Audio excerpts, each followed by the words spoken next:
After my father's stroke, I was the only one visiting him. My mother whispered, "It should have been you in that bed." My sister laughed, "At least then we'd get the house." This morning, the lawyer called me first. "Your father changed everything last night." So I've been sitting here staring at my screen for like an hour trying to figure out how to start this. NGL, my hands are still shaking a bit. Might be the third Red Bull, might be the rage, probably both. My dad had a stroke 3 weeks ago. It was a Tuesday. I remember because I was up on a ladder fixing the bathroom light that kept flickering like something out of a horror movie when my phone blew up. The hospital calling. Not my mom, not my sister. The hospital. I dropped everything and drove straight there, going about 20 over the whole way. Dad's always been the strong one in our family. Big guy, never sick a day in his life, still chopping his own firewood at 68.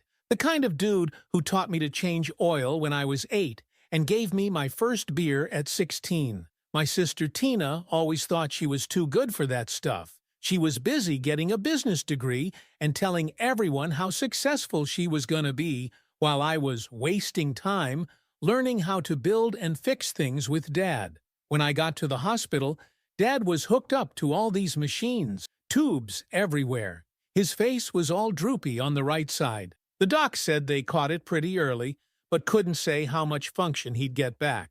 I tried calling Mom and Tina right away, but Mom sent me to voicemail twice before finally picking up and saying she was just too upset to come right now. Tina texted that she was in a meeting but would try to stop by tomorrow. I stayed there all night. The chairs in those rooms are basically medieval torture devices, but I couldn't leave him alone. Dad's eyes would occasionally open, and he'd get this panicked look until he saw me there. Then he'd sort of relax. The nurses showed me how to help with the ice chips and stuff. This one nurse, Serenity, was super helpful. She told me most stroke patients do better when family stays involved. Day 2, still no Mom or Tina. I had to go home to shower and grab some stuff, so I swung by my parents' place to get Dad's glasses and his old watch that he always wears. The house felt weird. Some drawers were open in their bedroom, and Mom was acting jumpy as hell when I showed up. She kept asking if I'd talked to any financial people at the hospital and if they'd mentioned insurance stuff. Didn't ask how Dad was doing until I was halfway out the door. When I got back to the hospital, I set up this little journal to track Dad's progress. Serenity said it might help the doctors, plus Dad could see it when he got better. I wrote down everything: his meals, his meds, his little improvement. By day 4, he could squeeze my hand when I asked him to. Progress. Day 5 is when shit got real. Mom finally showed up, dressed like she was heading to brunch, not visiting her husband in the ICU. She stayed for maybe 20 minutes, spent most of it on her phone, then said she had a hair appointment she couldn't miss. As she was leaving, she got a call from Tina. I was helping Dad with his water, and they thought I couldn't hear them in the hallway. Mom said something about how the doctor told her recovery would be expensive and lengthy, and how they couldn't waste the retirement on this. Then she looked back at the room, saw me helping Dad, and I swear to God she said it should have been me in that bed instead of him. Tina laughed and said at least then they'd get the house. Then they walked off together. I felt like someone had punched me in the stomach. The cup of water just dropped out of my hand. Dad must have sensed something was wrong because he started making these distressed noises and his heart monitor started beeping fast. After I calmed him down, I just sat there, replaying what I'd heard over and over. This wasn't some heat-of-the-moment thing.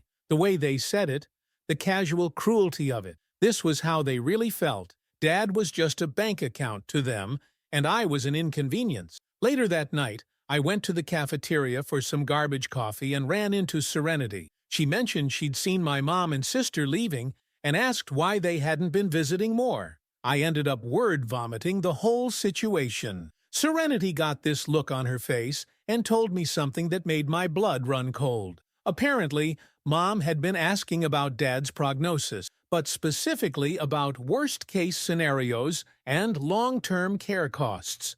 When I got back to Dad's room, I checked his phone that I'd been keeping charged. There were notifications from his bank app, large withdrawals and transfers I knew he wouldn't have authorized. That's when I realized what was happening. They were already dividing up his money while he was lying there fighting to recover. I sat in that shitty hospital chair all night, just watching Dad's chest rise and fall. Every beep of the machines was like a countdown. But a countdown to what? To them stealing everything? To them moving on without him?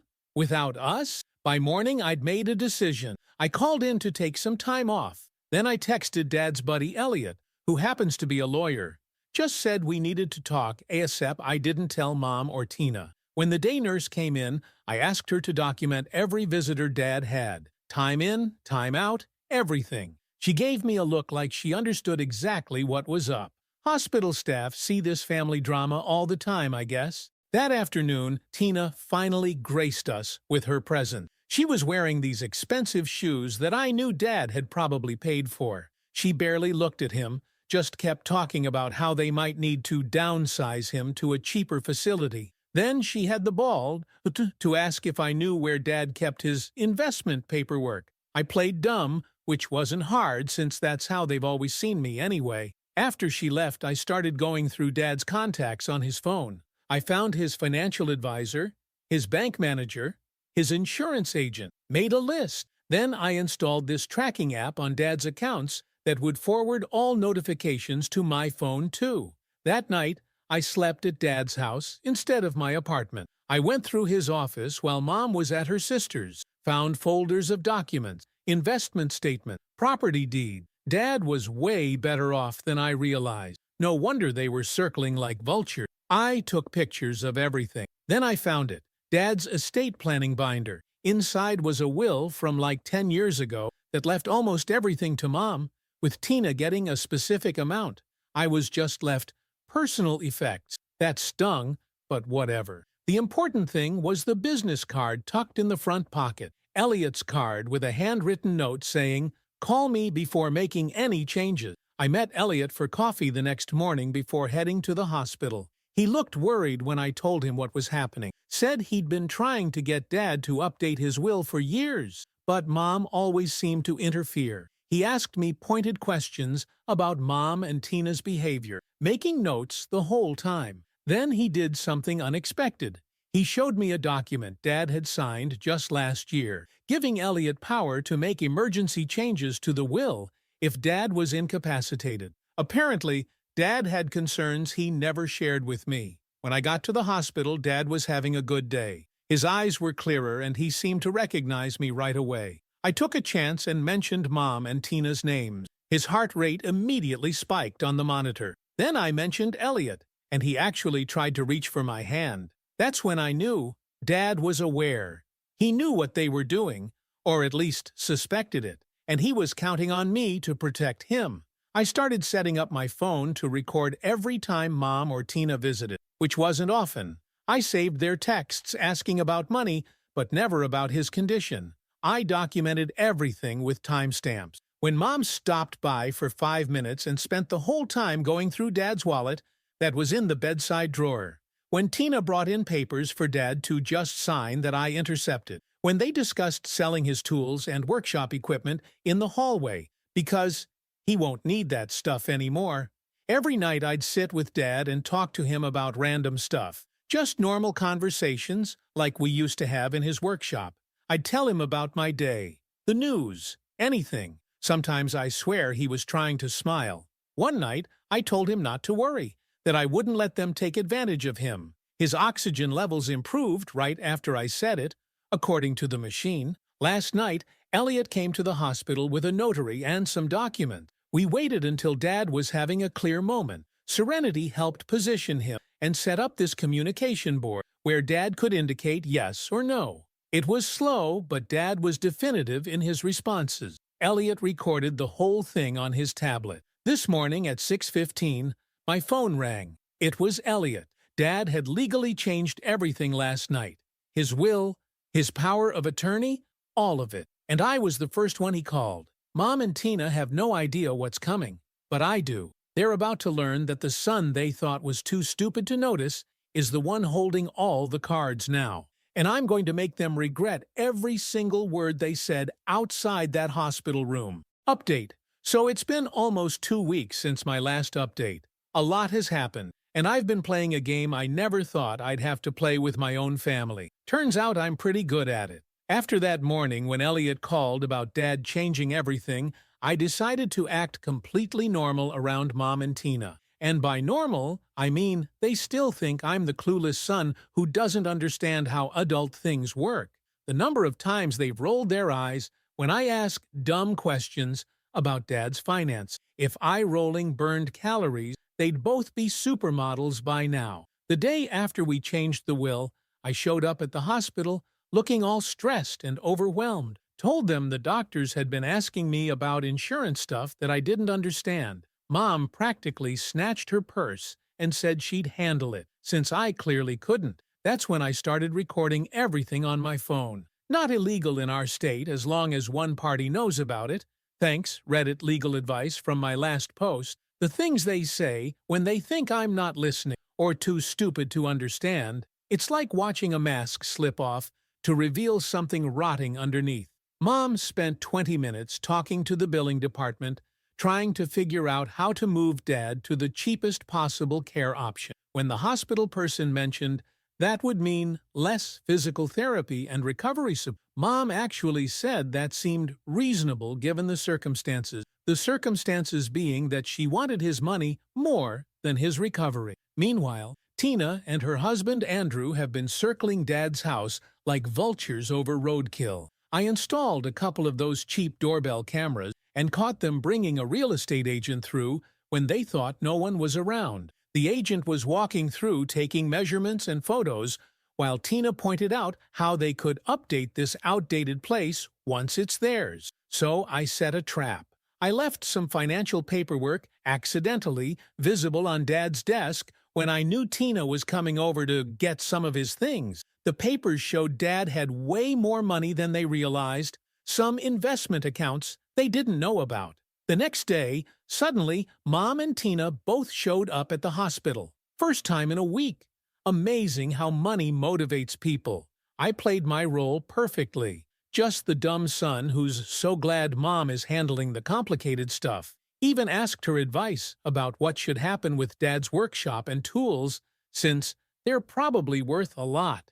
The gleam in her eyes was like watching a cartoon villain find a treasure map. That same night, I met with Elliot again, showed him all the recordings, the doorbell footage, the documentation of their hospital visits, or lack thereof.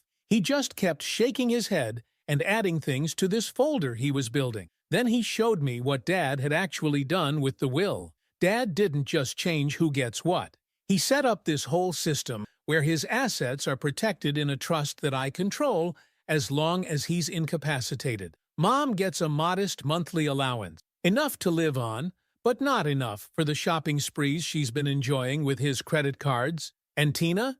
She gets nothing until she completes 300 hours of community service at the Stroke Recovery Center. Dad knew exactly what they were like.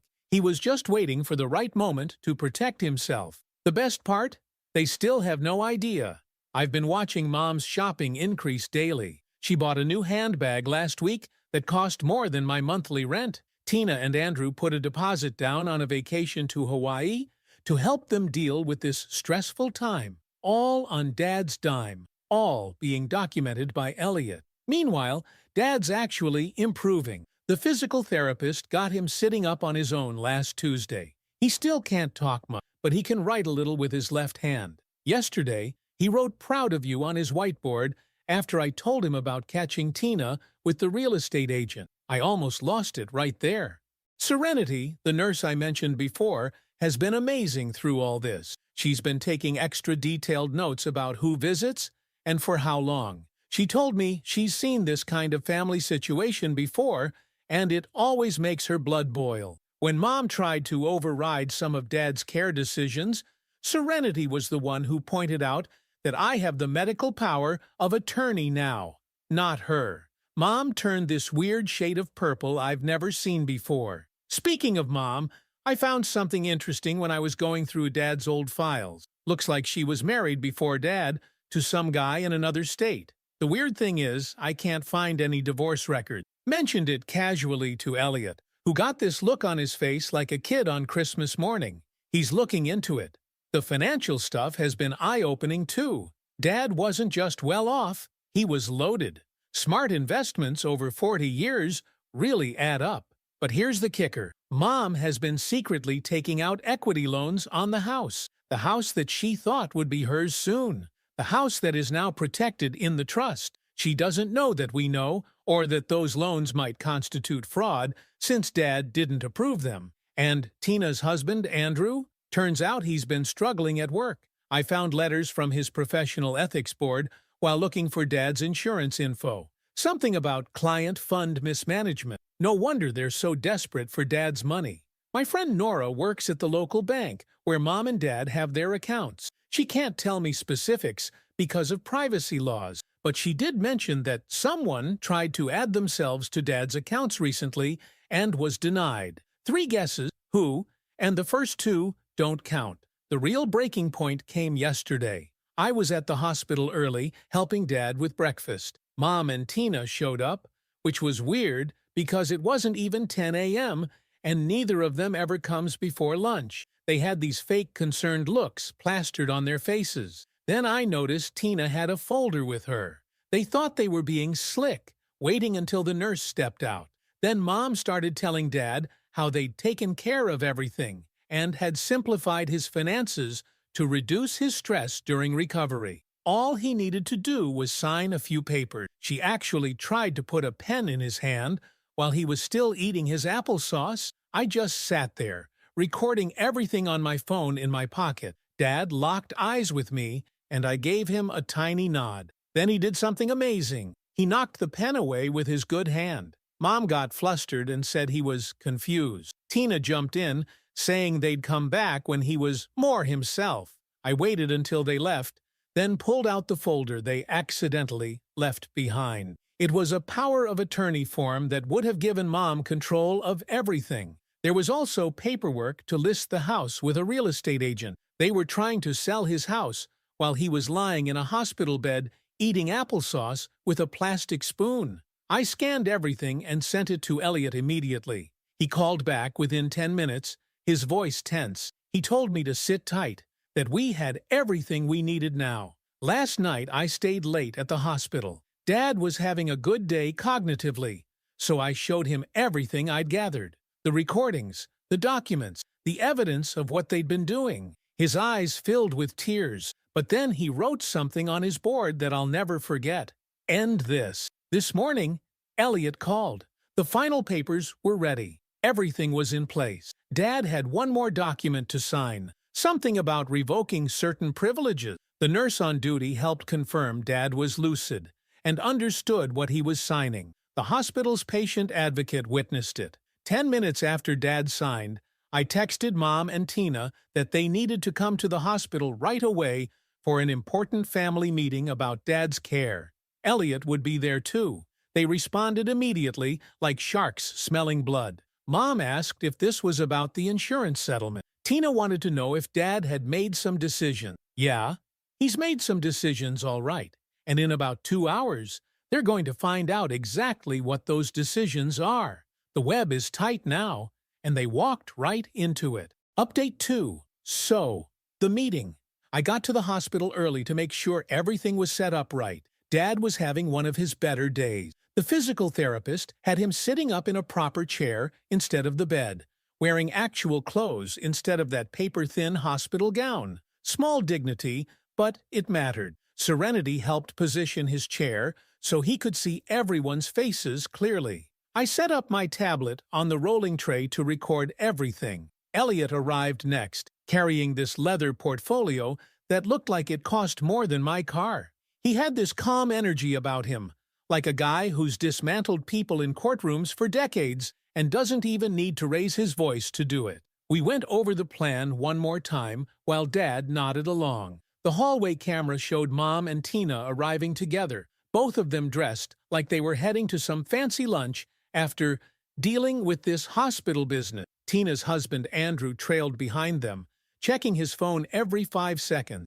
When they walked in, their faces did this weird thing. First, surprise at seeing Dad out of bed, dressed normally, then confusion at the tablet obviously recording, then alarm at Elliot sitting there with documents spread out. But they recovered quickly. Mom immediately going to Dad with this exaggerated concern, touching his face like she was in some daytime soap. Tina hanging back, eyeing the papers Elliot was organizing. I just leaned against the wall, arms crossed, watching, like when you see a bug heading straight for a glue trap. Elliot started things off by thanking everyone for coming to this important family discussion. Very professional, very calm. Then he did something brilliant. He played the audio I'd recorded. Not all of it, just the greatest hits. Mom saying it should have been me in the hospital bed. Tina laughing about getting the house. The two of them discussing moving Dad to a more affordable facility, regardless of care quality. Their conversation with the real estate agent while Dad was still in ICU.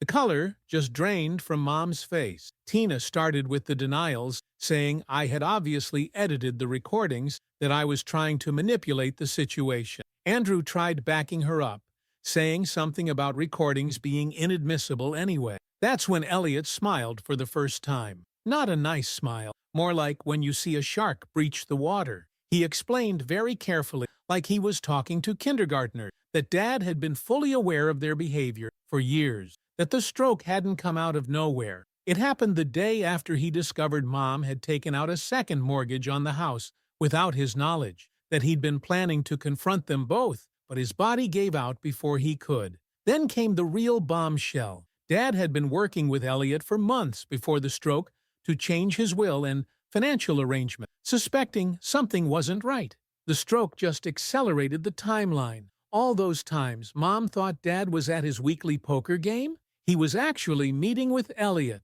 documenting her spending, her lies, her manipulation. Mom tried interrupting, her voice getting higher with each word. Elliot just held up his hand and continued. The new estate plan was already executed and filed. The house? Now in an irrevocable trust that I controlled. Dad's retirement accounts? Same. His investments? Same. Tina started crying.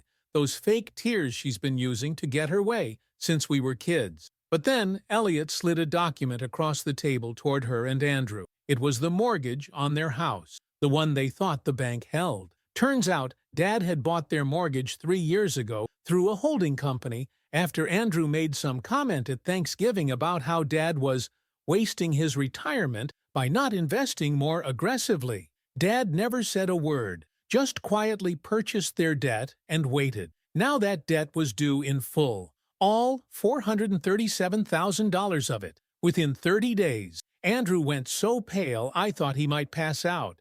He started stammering about payment plans and negotiations. Elliot just shook his head. The decision wasn't up for discussion. Mom finally found her voice, screaming that this had to be elder abuse, that I'd manipulated Dad while he was vulnerable. That's when Dad reached for his whiteboard. In shaky but clear writing, he wrote, "You did this to yourselves." The hospital's patient advocate, who'd been quietly witnessing the whole thing from the corner, stepped forward then. She explained that she'd been monitoring Dad's care and decision-making capacity daily, and that he was fully competent to make these choices. She also mentioned that the hospital had its own documentation of Mom and Tina's neglect, including logs showing I'd spent over 200 hours at Dad's bedside while they'd managed less than 10 combined. Mom switched tactics, trying to appeal to me directly, talking about family loyalty and how we needed to stick together, how she'd always loved me in her own way. I just pulled out my phone and played the recording of her saying it should have been me in that hospital bed. Asked her to explain what kind of love that was. She couldn't. Elliot then laid out exactly what would happen next. Mom would receive a monthly allowance of $2,000, enough to live on, but not enough for the lifestyle she'd grown accustomed to. The credit cards had already been canceled that morning. The luxury SUV she drove would be sold. She had 48 hours to move out of the house, which would be renovated for Dad's return with wheelchair accessibility. Tina and Andrew were getting nothing. The foreclosure on their house would proceed unless they paid in full. Andrew's ethical violations at work had been anonymously reported to the relevant authorities, with documentation Dad had apparently been collecting for years. Then Elliot slid one final folder toward Mom. Inside were the papers, proving she'd never actually divorced her first husband before marrying Dad. She'd just moved states and changed her name slightly. Technically, their marriage of 37 years wasn't legal, which meant she had no spousal claims at all.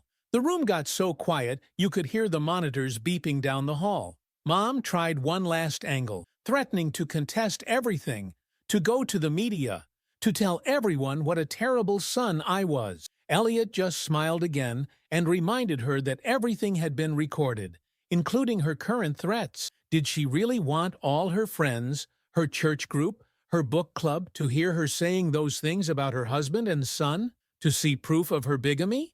Andrew was the first to break. He grabbed Tina's arm and said they needed to go now. Tina was still trying to argue, but he dragged her toward the door, already on his phone, probably calling anyone who might lend them money. Mom just sat there, deflated, finally understanding that it was over, that the comfortable life she'd built on Dad's hard work while plotting his obsolescence had collapsed. She looked at Dad with real fear for the first time, maybe finally seeing the man she'd underestimated for decades. Dad held her gaze for a long moment, then deliberately turned his head away, dismissed her, like she was nothing. After they left, the room felt 10 degrees warmer. Serenity came in with Dad's medication and gave him a little thumbs up. Elliot packed up his documents, saying he'd handle any fallout. The patient advocate wished us well and left to file her final report. It was just me and Dad then. I pulled my chair closer to his and asked if he needed anything. He wrote on his board, "Workshop." So that's where we are now. It's been 3 weeks since that day. Dad's made incredible progress in rehab. He can speak short sentences, walk with a walker, and use his right hand for simple tasks. The house renovations are almost done. Wider doorways, a first-floor bedroom, grab bars in the bathroom. All paid for with the money from selling Mom's SUV and jewelry. Mom's staying with her sister in a small apartment across town. I see her sometimes at the grocery store, using coupons, wearing the same clothes over and over. She tries to catch my eye, but I just keep walking. Some bridges stay burned. Tina and Andrew moved 2 states away after their house was foreclosed. Last I heard from mutual friends, they're living in a 1-bedroom apartment and taking public transportation. Andrew lost his license to practice after the ethics investigation. Tina's trying to rebuild her business in a new city where nobody knows her. Good luck with that. Dad comes home tomorrow. I've spent the last few days cleaning up his workshop, organizing his tools, making sure everything's ready. Found his old project car under a tarp in the garage. That '67 Mustang he always talked about restoring. Figured that might be a good rehabilitation project for both of us. Last night I was testing the new wheelchair ramp when I got a text from Tina. Just one line. "You've destroyed our lives. Are you happy now?" I thought about it for a minute, watching the sunset from Dad's front porch. Then I typed back, "Yes, and I am." Not because I enjoy their suffering, but because justice feels like being able to breathe again after holding your breath underwater for too long. Dad's getting better every day. I'm learning things about car restoration I never knew. And for the first time in my life, I don't have to pretend to respect people who never respected me. Some people think family means forgiveness at any cost. I think it means honesty at any cost. Dad and I are honest with each other. That's enough family for me.